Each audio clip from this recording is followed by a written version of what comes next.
when we talked in film school is that a lot of Protestant filmmaking is all agenda driven and apologetics driven. Hmm. So there's always this manipulative angle of trying to convince you about something when for us as Orthodox, we don't need to convince you anything. We just need to show you the beauty of our faith. And that's all that we really can do. We don't need to, do polemics and explain to people things. That's not what we're here for. We're here to express the beauty of the faith. Yeah, actually, I was thinking about that not that long ago, and how Christ himself didn't really argue. Because I was thinking about apologetics and its place, and I know it does have its place in the Christian faith, but Christ didn't really argue. He didn't really, try to convince people. Like, all he did was literally just tell the truth. And because he's God, he knows truth that none of us know, which is the truth within our own hearts, right? So he was literally just pulling out the truth out of people's hearts, and that was it. And so, as Orthodox, that's all we really need to do is to show the beauty of our faith and to tell the truth.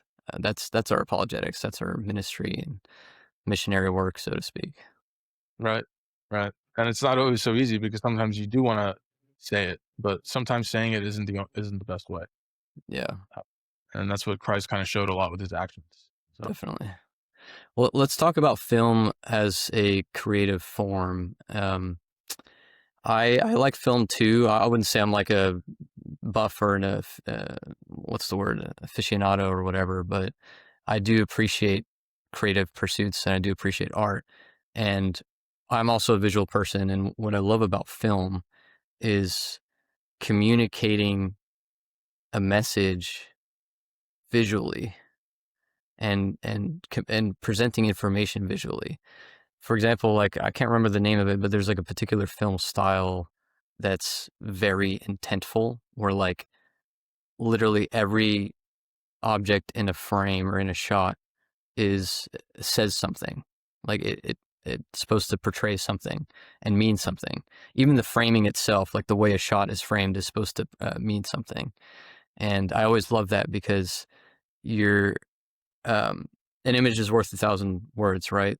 So imagine how many words video is worth, right? right. You have hundreds of images being played back to back. So I think it's a very interesting uh, way to way to almost like download information directly into people's brains without communicating.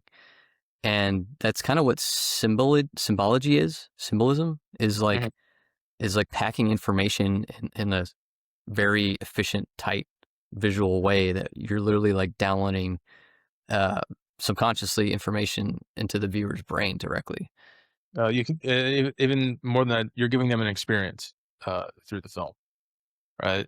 And an experience, I think, is it can be extremely powerful in somebody's life, right? Um, and I think it's not just a film that can do that, but as with our current technology, film is kind of, I think, the peak medium in the sense of combining all the different mediums. Actually, I think video games are probably even in higher form I because completely it's agree. done with the person's input.